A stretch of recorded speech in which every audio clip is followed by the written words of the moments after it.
دین کی طاقتیں اور چکر اور مصیبتیں اور لعنتیں کچھ کم ہو، کچھ تو اثر پڑے گا، وہ ہونا چاہیے۔ اور لاؤڈ اسپیکر کا استعمال ضروری کر لیا ہے، اگر اس کا باہر استعمال نہیں ہو سکتا تو بالکل بیکار ہے، کوئی فائدہ اس سے نہیں۔ تو اس لیے بھائیو، حضور اذان نہیں دے سکتے، ایک جگہ متعین کر کے نماز نہیں پڑھ سکتے۔ جماعت سے نماز ہوتی تھی تو ایک وقت نماز پڑھ کر اگلے وقت کے لیے اسی وقت طے کرتے کہ کس کے گھر میں جماعت ہوگی، اور اس جگہ ایک ایک کر کے گھوم گھوم کر کے راستے بدل بدل کر کے جمع ہوتے تھے اور جماعت پڑھتے، پھر تیسرے وقت کا پھر کوئی اور کسی کا گھر طے کرتے تھے، پھر تیسرے وقت جماعت ہوئی۔ اس طرح حضور نے نمازیں جماعت سے تکلیفیں اٹھا اٹھا کر صحابہ کرام، اور پھر بھی جو وقت چہل پہل کا ہے، کاروبار کا ہے، چلنے پھرنے کا ہے، ظہر عصر کاروبار ہوتا ہے، مال لے جانا لے آنا دینا تجارت وغیرہ سب ہوتا ہے، اس وقت کوئی کافر نماز کی قرات سن کر کے فتنہ نہ برپا کر دے اور نماز میں مشکل نہ پیش آ جائے۔ اللہ نے دونوں سری کر دی، خاموش، ظہر بھی اثر بھی، مجبوری کی وجہ سے اس وقت کے صحابہ کرام حضور کی مجبوری۔ آج تک ظہر اثر سری پڑھی جاتی ہے، ظہر سے نہیں پڑھی جاتی، اور مغرب میں سب لوگ سارے دن تھکے ہارے مزدوری محنت لانا لے جانا بیچنا خریدنا سب سے فارغ ہو کر اپنے اپنے گھر کھانے کے لیے چلے جاتے، تو اس وقت کوئی فتنے کا خطرہ ہر جگہ نہیں رہتا تھا، تو اس لیے مغرب میں زور سے جہری قرات ہے، شام میں قرات جہری ہے، فجر میں قرات، اس وقت فتنے کا خطرہ نہیں تھا، زور سے پڑھ لیتے۔ اور جب مدینے آ گئے تو کوئی خطرہ نہیں رہا، اللہ کا فضل ہوا، سب ماحول موافق تھا، اس لیے جمعہ فرض ہوا، اور ظہر کے وقت میں جمعہ پڑھا جاتا تھا اسی وقت سے، اور جہرن، اس میں سرے کی کچھ مدینے میں کوئی ضرورت نہیں۔ تو اس حالات میں حضور نے اللہ کے دین پر عمل کیا اور کرایا اور مصیبتیں اٹھائیں۔ میرے محترم بزرگوں، اس زمانے میں حضور کا عمل یہی تھا۔ حضور ایک راستے سے گزرا کرتے تھے، وہاں ایک کافر بڑھیا رہتی تھی، وہ سارے دن کوڑا کرکٹ اکٹھا کرے، اور جب حضور گزرے تو سب کوڑا حضور کے اوپر ڈال دے، اور حضور کپڑا جھاڑ کر کے چلے جاتے۔ روز یہی ہوتا تھا، نہ حضور ٹائم بدلتے تھے اور نہ وہ کوڑا ڈالنے کو چھوڑتے۔ ایک دن حضور گزرے، کوڑا نہیں آیا، وہیں کھڑے ہو گئے، ساتھیوں سے پوچھا بڑی بی کا کیا حال ہے؟ وہ بولے کہ ہمیں پتہ نہیں کیا حال ہے، کہ نہیں اگر وہ اچھی ہوتی تو آج بھی میرے اوپر کوڑا آتا جیسے روز آتا تھا۔ یہ فرما کر حضور اس کے دروازے پہنچے، کنڈی کھٹکھٹائی، وہ بولی کون ہے؟ اندر سے حضور نے فرمایا میں ہوں محمد صلی اللہ علیہ وسلم۔ کیا بات ہے؟ تمہاری خیریت پوچھنے آیا ہوں، کیا حال ہے؟ وہ بولی بیمار ہوں، بخار ہے۔ حضور نے فرمایا کوئی خدمت ہو تو بتاؤ۔ وہ بولی کیا بتاؤں میں خدمت؟ کچھ شرمندگی بھی ہوئی ہوگی تھوڑی بہت، میں بیمار پڑی ہوں، آج گھر گندا ہے، میں اچھی نہیں، صاحب کوئی جھاڑو دینے والا نہیں۔ حضور نے فرمایا میں دوں گا۔ اس کافر دشمن ستانے والی روز کوڑا ڈالنے والی بڑھیا کا گھر حضور نے جھاڑو دی سارے اور صاف کیا۔ مسلمان نہیں تھی، ماننے والی نہیں تھی، حضور سے اچھے تعلقات نہیں تھے، دشمن تھی، روز کوڑا پھینکتی تھی، اور حضور نے اس کا گھر جھاڑو دی، صاف کیا۔ پھر پوچھا کوئی اور کام؟ اس نے کہا میں فلاں چشمے کا پانی 3 میل کے قریب وہاں سے لاتی، وہ پیا کرتی، آج کون لائے گا؟ آپ نے فرمایا میں لاؤں گا۔ مشکیزہ اٹھایا اس کا، تشریف لے گئے، اسی چشمے کا پانی بھر کر لا کر اس کو دیا۔ یہ حضور کا معاملہ اپنی دشمن بڑھیا کے ساتھ، کافر کے ساتھ تھا۔ ذرا ہم تو سوچیں حضور کے غلام ہیں، ہم وہ کافر تو کافر، امانت داری کرتے ہیں، سچ بولتے ہیں، کسی کی خدمت کرتے ہیں، معذور ہو جائے تو اس کا پانی پہنچاتے ہیں، کبھی توفیق ہوئی کسی کو، کسی پڑوسی کے ساتھ کوئی معاملہ اچھا کرتے ہیں. کافر تو کافر، مسلمان کے ساتھ نہیں، حوصلہ نہیں ہے مسلمان میں مسلمان کے ساتھ خدمت کر. حضور کے غلام اتنے ناہنجار ہو گئے،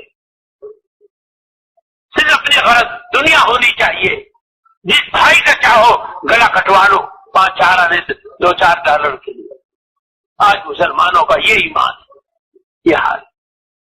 اور جب اللہ نے طاقت دی انہیں کفار مکہ، حضور احرام باندھ کر عمرے کے لیے آئے تھے اور مکے والوں نے گھسنے نہیں دیا، مکے میں حدیبیہ میں روک دیا اور اپنی شرطوں پر صلح کرائی اور وہی احرام کھلوایا، عمرہ نہیں کرنے دیا اور مدینے واپس ہو گئے. ایسے ظالم لوگ. حضور نے کہا کہ جب سے خانہ کعبہ بنا ہے آج تک کسی حاکم اور بادشاہ نے عمرے اور حج سے کسی کو نہیں روکا. جو بھی دشمن دوست جو بھی آتا ہے حج کرو عمرہ کرو چلے جاؤ. آج تم ہمیں روک رہے ہو عمرے سے، خدا کے گھر سے، تم اس کے مجاور ہو تو تمہیں اس قدر ظلم تمہیں ہرگز کسی قیمت پر. حضور نے کہا کہ ہم ہتھیار لے کے نہیں آئے، لڑنے نہیں آئے، ہم تو احرام باندھ کر عمرہ کرنے. نہیں ہم کسی قیمت پر نہیں جانے، واپس جاؤ. واپس کر دیا. اللہ نے اس کے بعد حضور کی طاقت بڑھائی اور قبیلے کے قبیلے، آبادیوں کی آبادیاں ایمان لانے لگی اور چاروں طرف ایمان پھیل گیا اور لشکر لے کر حضور فتح مکہ کا اعلان کر کے تشریف لائے. تو مکے میں داخل ہو کر حضور نے سب سے پہلے یہ اعلان کیا کہ ابو سفیان و فلاں و فلاں و فلاں ان کے گھروں میں جو چلا جائے گا اسے کچھ نہیں کہیں گے. اپنے سرداروں کے گھر میں جانے میں کیا دقت تھی، سب چلے گئے. تقسیر نہیں پھوٹی، آدمی قتل نہیں ہوا، کچھ نہیں، لوٹ مار کوئی چیز کچھ بھی نہیں. اور جب مکہ فتح ہو گیا اور صحابہ کرام تھکے ہارے مسافر اور اتنی بڑی دشمنوں کے مرکز، ساری دنیا میں سب سے بڑا دشمنوں کا مرکز وہ اس طرح کام فتح ہو گیا تو تھکے ہارے سب سو گئے. حضور بڑھاپا اور سب سے زیادہ حالات تو حضور پر گزرے. آپ اس رات میں سفر کر کے 11 دن کا مکے پہنچے، تمام رات مکے کی گلیوں میں گھومے، لوٹنے کے لیے نہیں، گرفتار کرنے کے لیے نہیں، سزا دینے کے لیے نہیں، تلاشیاں لینے کے لیے نہیں، اس لیے کہ میرے ساتھی سب مظلوم ہیں، اللہ نے آج ان کو طاقت دی ہے، وہ کامیاب ہو گئے اور سارے ظالموں کا مرکز یہ مکہ ہے. ایسا نہ ہو کہ کسی ظلم ڈھانے والے سے مقابلہ ہو جائے اور ہمارے ساتھی بفر جائیں اور کسی کو مار ڈالے، ظلم کر دے، کچھ اور کر دے، غصے میں کچھ نہ کر لے. اس لیے مکے والوں کو بچانے کے لیے خود نبی کریم صلی اللہ علیہ وسلم پہلی رات میں مکے کی گلی گلی گھوم گئے. راستے میں ایک بڑھیا ملی، اپنی گٹریاں لیے بیٹھی تھی. حضور نے پوچھا اماں کیا بات ہے؟ تو کہنے لگی کیا ہے بیٹا، بولو مت، چپ رہو، بولنے کا موقع نہیں، کوئی آواز سن لے گا.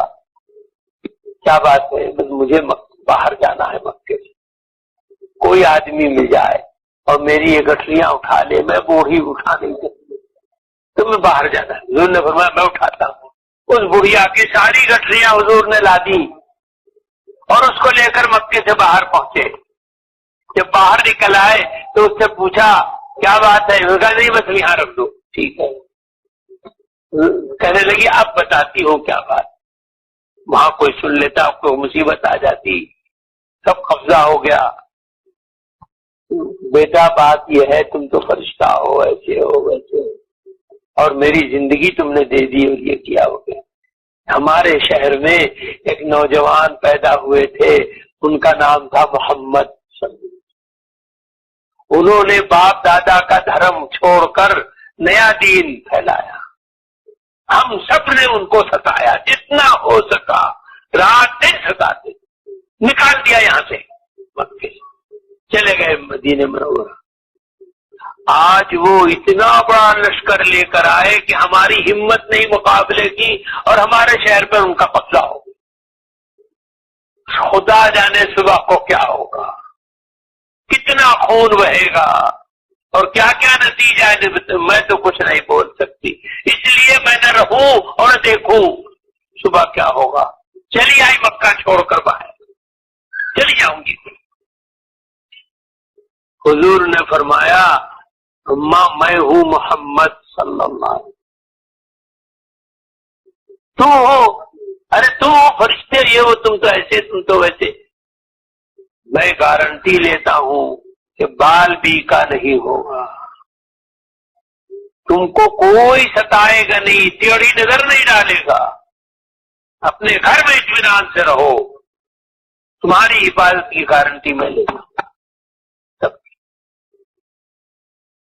ہاں تم تو واقعی ایسے، ہم نے بڑا ظلم کیا تھا، اچھا چلو، سب حضور نے گٹریاں اس کی پھر اٹھائیں اور اس کے گھر پہنچائے۔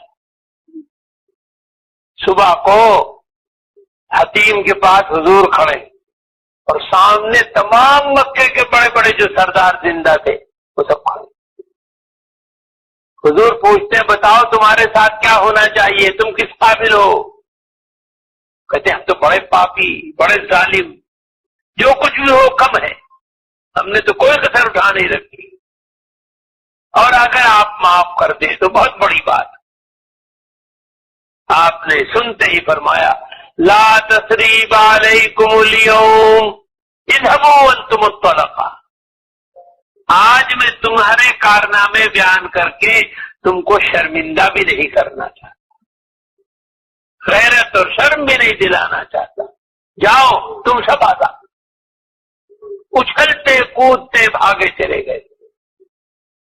حضور اپنی قیامگاہ پر آئے تو حضرت حضور کے دشمنوں کے سب سے بڑا سردار ابو جہل، اس کے بیٹے کی بیوی، وہ حضور کے پاس پہنچی اور کہنے لگی حضور آپ نے سب کو معاف کر دیا؟ آپ نے فرمایا بے شک ہم نے سب کو معاف کر دیا۔ میرا شوہر اکرمہ، ابو جہل کا بیٹا، کل شام کہنے لگا کہ میرا باپ تو حضور کا سب سے بڑا دشمن تھا اور میں نے ساری عمر آج تک دشمنی کی ہے، مخالفت کی ہے، اب طاقت نہیں رہی اور مقابلہ نہیں ہو سکتا، اس لیے نہ رہوں اور نہ دیکھوں، کسی کے ساتھ کچھ ہو مجھے ہرگز معافی نہیں مل سکتی، اس لیے میں بھاگا، وہ بھاگ گیا، یہاں سے نکل گیا۔ تو آپ نے سب کو معاف کر دیا، کیا اکرمہ کو بھی معاف کر دیں گے؟ حضور نے فرمایا جاؤ اس سے کہہ دو کہ بالکل معاف، اکرمہ سے کہہ دو کچھ نہیں کہا جائے۔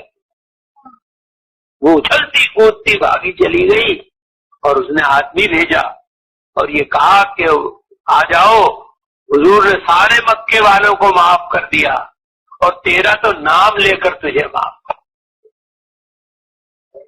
آئے اور حضرت اکرمہ رضی اللہ تعالیٰ عنہ بنے، ابو جہل کا بیٹا، اس طریقے سے حضور نے جب طاقت آئی تو انہیں دشمنوں کو جنہوں نے جان مال عزت آبرو امن تمام سب کوئی چیز کبھی نہیں برتی، ہمیشہ ظلم کیے تھے، بڑے ظالم، خون کے پیاسے، حبش تک مسلمانوں کا پیچھا کیا، وہاں بھی چین سے نہیں رہی، ان کے ساتھ احسان مروت داد و دیش بھلائی امن شان سب کچھ ان کے ساتھ۔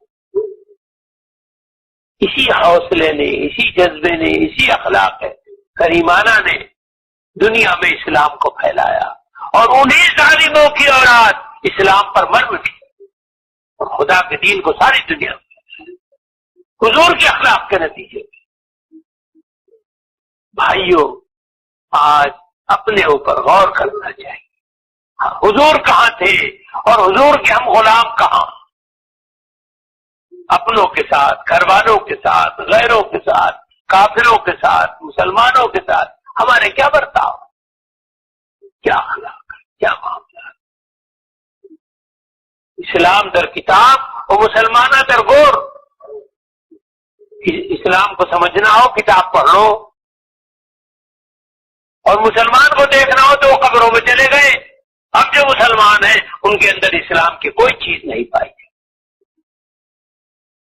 نہ اخلاق ہے، نہ معاملات، نہ دین ہے، کچھ. افسوس آج اسلام ہماری وجہ سے بدنام، اور کیا کہوں میں، الفاظ برے گندے نکلنے کے لیے نہیں چاہتے. وہ سب ہم نے سب اسلام کا منہ کالا کر رکھا ہے، اور ہمارے اعمال اللہ اور اس کے رسول صلی اللہ علیہ وسلم کی لعنتوں کے خاطر. نہ دین نہ دنیا، ہر چیز سے بالکل محروم.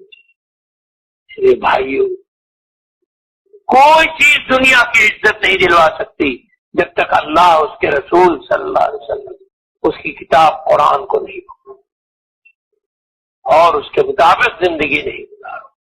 ہر چیز عزت نہیں. جتنا تم یہ کر رہے ہو، دنیا کے پیچھے دوڑ رہے ہو، اتنی ذلت و خواری، رسوائی اور موروثیائی بڑھتی چلی جائے گی، اور گلی گلی تم بدنام اور رسوا ہوتے چلے جاؤ. اللہ کے اور سے ڈرو، اس کا دین اختیار کرو، دنیا بھی بنے آخرت بھی بنے. جب تک اللہ اس کے رسول اور قرآن مسلمانوں کو اپنا رکھا تھا، مٹھی بھر تھے، بھوکے تھے، پیاسے تھے، غریب تھے، مٹھی بھر تعداد بالکل کم تھی، جاہل تھے، ان پڑھ، تو ساری دنیا میں باعزت تھی. ساری دنیا مل کر ان کو ایک چیز میں ذلیل نہیں کر سکتی، سب خراتے کھاتے. آج تعداد تمہاری اتنی ہے کہ 1400 برس کے اندر کبھی نہیں تھی. آج دولت اتنی ہے مسلمانوں کے پاس کہ کبھی 1400 برس میں نہیں تھی. آج دنیاوی علوم، سائنس وغیرہ اتنے ہیں، اتنے کالج، یونیورسٹیاں، اکیڈمیز تمام دنیا میں، اس دن 1400 برس میں کبھی نہیں. اگر ان کی وجہ سے عزت ملتی تو آج اتنی عزت ہونی چاہیے تھی جس کی کوئی مثال 1400 برس میں نہ ہو. ہے عزت؟ بولو، کہیں دنیا میں ہے؟ کسی ملک میں ایک بالغ زمین مسلمان باعزت نہیں دنیا میں. اگر ان چیزوں سے عزت ملتی تو آج عزت ہی عزت ہو، ذلت بالکل نہ. عزت ملے گی اس راستے پر جہاں اللہ اور اللہ کے رسول اور صحابہ تھے، تابعین. اس پر چلو گے عزت ملے گی، نہیں چلو گے ہر کس دنیا میں عزت نہیں ملے، ذلت بڑھتی چلی جائے گی. آج مسلمان کی حیثیت کیا؟ بوسنیا میں 8 سال تک مسلمان ہونے کی وجہ سے عورت، مرد، بچے بلڈوزروں سے زندہ دفن کیے جاتے رہے. حکومت کی مانی ہوئی، UN کی ممبر، اور کسی نے پوچھا نہیں، کوئی واک آؤٹ نہیں کیا. یہودی کا کتا مر جائے تو ساری دنیا کے مسلمان گلا پھاڑ دے اور کانفرنس سے شروع ہو جائیں. اور بوسنیا کے مسلمانوں کے لیے 8 برس قتل عام ہوتا رہا، ایک مسلمان ملک نے کچھ نہیں بولا، اور کوئی دنیا کی کانفرنس نہیں ہوئی کہ ظلم ختم ہونا چاہیے. UN سے واک آؤٹ نہیں کیا، کوئی چیز نہیں کی، ہمت نہیں مسلمان میں. اس سے ذلیل قوم کون؟ کیا اس سے زیادہ ذلت کوئی ہو سکتی ہے؟ پھر 2-3 برس کے بعد کوسوو میں یہی سب کچھ ہوا، پھر کچھ نہیں. کوئی دنیا میں مسلمان طاقت، کوئی بولنے والا، کوئی غیرت مند، کوئی ہمدرد، بالکل نہیں.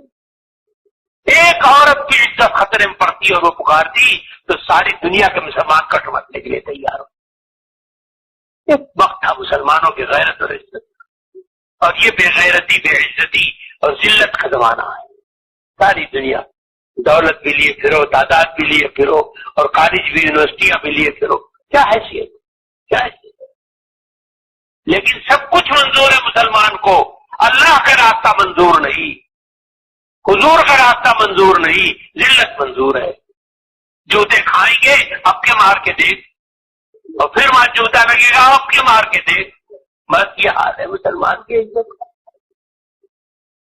تو بھائیوں، اللہ تعالیٰ کو مضبوط پکڑو، دین کو اختیار کرو، حضور کے طریقے پر چلو. اللہ کی رحمت کے بغیر کوئی طاقت تمہیں باعزت نہیں دلوا سکتی۔ اللہ کے بنو، اللہ کی عزت حاصل ہوگی۔ اور آخرت کو، شریعت کو چھوڑو مت، دین کی فکر کرو۔ اللہ تعالی ہم سب کو توفیق عطا کرے۔ اس ملک میں تمہاری نسلوں کا دین خطرے میں، تمہارے بچے بے خبر جوان ہو کر کافر لڑکے لڑکیوں کے ساتھ بے تکلف اسکول میں پڑھیں گے، کیسے بچیں گے؟ کیسے ایمان رہے گا ان کا؟ عقل ہے ان کے پاس؟ تم مسجدیں بناتے چلے جا رہے ہو، کچھ نہیں سوچتے، اپنے اسکول کیوں نہیں بناتے تاکہ حرام سے تو بچے وہ؟ تمہیں اپنے فرض کی طرف توجہ نہیں۔ اللہ تعالیٰ کا دیا ہوا قرآن میں حکم، وہ فرض ہے اپنی اولادوں کے دین سکھانے، اس کی کوئی اسکول نہیں بناتے اور ان کو کافر اسکولوں میں بیچ کر کے اور مرتد و کافر۔ تمہاری مسجدیں جو آج بنائی ہیں تم نے، 14 سال 12 سال 14 15 سال کے بچے 10% تم مسجدوں میں نہیں لا سکتے۔ لا سکتے ہو؟ بولو۔ چھوٹے بچوں کو لے آؤ جو مسجدوں میں کھیلیں، شور مچائیں، اور جو بالغ ہونے لگے اور ان کو لانا چاہو تو ہرگز نہیں لا سکتے۔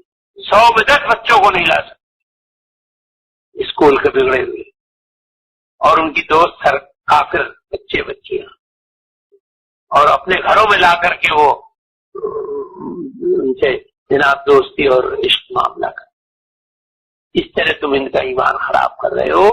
50 برس کے بعد جب اپنے ملکوں سے اسلام لے کر تم آئے تھے، جیسا بھی لنگڑا لوڑا تھوڑا بہت بڑھ جاؤ گے، کب تک بیٹھے رہو گے؟ تب ان مسجدوں میں کون آئے؟ امام کہاں سے آئے گا؟ مؤذن کہاں سے آئے گا؟ نماز کون پڑھائے گا؟ اور کون پڑھنے آئے گا؟ کہ مسجدیں بنا بنا کر اور عیسائی اور یہودی کتے لے کر اس میں گھوما کریں، اسی لیے بنا رہے تو تمہیں برا بھلا گالیاں دے۔ ایمان کی فکر کرو، فرض ہے ہر ماں باپ پر۔ یہ گلچھرے اور یہ ڈیکوریشن اور تمام فضولیات بند کرو اور اپنے بچوں کے ایمان کے لیے اسکول بناؤ، کچھ تو بچیں گے۔ اگر تم نے اپنے بچوں کو کافر مرتد بنا دیا تو اس کا عذاب آخرت کیا بھگتنا پڑے گا۔ یہ اسکول، سرکاری اسکولوں میں بھیجنا ان حالات میں مسلمانوں کے لیے حرام ہے، جائز۔ حرام کام کر رہے ہو، ہر پیسہ حرام جا رہا ہے اور ہر کام حرام، اور خدا کا غضب بول لے رہے، لعنتیں بول لے رہے۔ اپنی فکر کرو، تمہیں بھی مرنا ہے، خدا کے یہاں پیش ہونا ہے، حساب دینا پڑے گا۔ اپنی اولادوں کو کافر بنا کر خدا کے عذاب سے بچ جاؤ گے؟ ہرگز نہیں بچ سکتے۔ بہت خوش ہو، اتنی دولت ہے، اتنا فائدہ ہے، اور یوں بریانی کھا رہے ہو، بلا کر خدا کے عذاب سے ذرا بھی ڈرتے نہیں۔ اللہ تعالیٰ کی لعنتیں مسلط ہو رہی ہیں۔ اللہ تعالیٰ ہم سب کو سمجھ عطا فرمائے، آخرت پر یقین عطا فرمائے، اللہ کا خوف عطا فرمائے، اور دین اور ایمان کی فکر عطا فرمائے، خدا کے عذاب سے بچنے کی توفیق عطا فرمائے۔ آخر دعوانا الحمد للہ الذی ہدانا لہذا وما كنا لنهتدی لولا ان فقد جاءت رسل ربنا بالحق اللهم صل وسلم وبارك على سيدنا ومولانا وعلى آله وصحبه كما تحب وترضى عدد ما تحب وترضى۔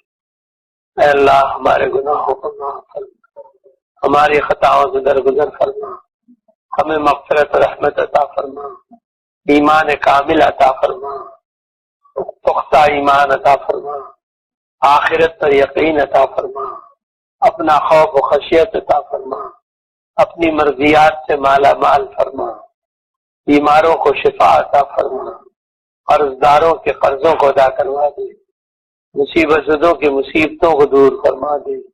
اے اللہ اپنے فضل و کرم سے ہم کو رزق حلال واسع عطا فرما، خیر و برکت عطا فرما، سب کے مقاصد پورے فرما، ایمان پر خاتمے کی دولت سے مالا مال فرما۔ اللہم احسن عاقبتنا فی الامور کلها واجرنا من خزی الدنیا وعذاب الآخرہ، وصلی اللہ تعالی علی خیر خلقہ سیدنا مولانا محمد وعلی آلہ